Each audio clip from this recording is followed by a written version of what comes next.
UAE के जो उपराष्ट्रपति हैं मंसूर बिन जायद अल नहयान, उनके साथ ये मुलाकात की बहुत ही महत्वपूर्ण तस्वीरें, गर्मजोशी के साथ दोनों ही नेताओं की इस वक्त मुलाकात और बातचीत हो रही है। इन तस्वीरों में आप देख सकते हैं प्रधानमंत्री नरेंद्र मोदी और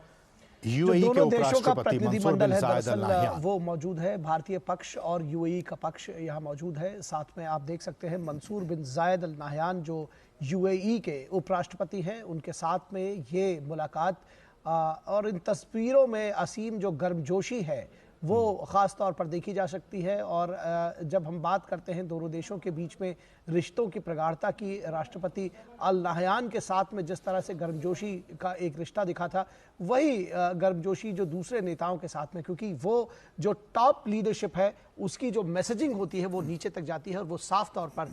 देखा जा सकता है कि किस तरह से मंसूर बिन जायद अल नहयान जो कि उपराष्ट्रपति हैं, उनके साथ में ये जो द्विपक्षीय स्तर की जो बातचीत हो रही है, दोनों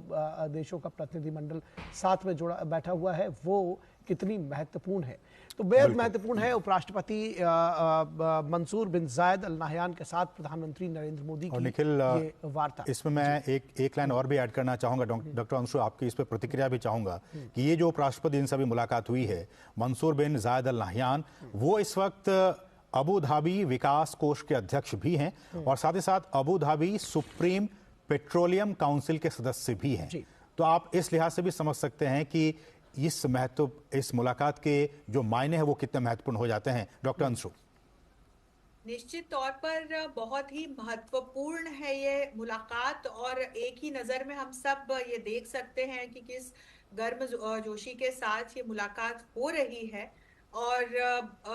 जिस तरह से वहाँ के उपराष्ट्रपति की हाल फिलहाल जो एक स्टैंडिंग है और जिस प्रकार से जिस दिशा में भारत और यूएई आगे बढ़ रहे हैं, उस दृष्टिकोण से भी ये मुलाकात इन दोनों ही हमारे लीडर्स के बीच क्या बातचीत होती है बड़ा महत्वपूर्ण रहेगा देखने के लिए, क्योंकि भारत और यूएई जो हैं वो बहुत बड़े ट्रेड पार्टनर्स बनकर उभरे हैं और जैसा कि मैंने कहा कि पिछले 2 सालों में इस पार्टनरशिप में एक बहुत नई रफ्तार पकड़ी है। दोनों ही देशों के बीच में पिछले साल 85 अरब यूएसडी का जो है वो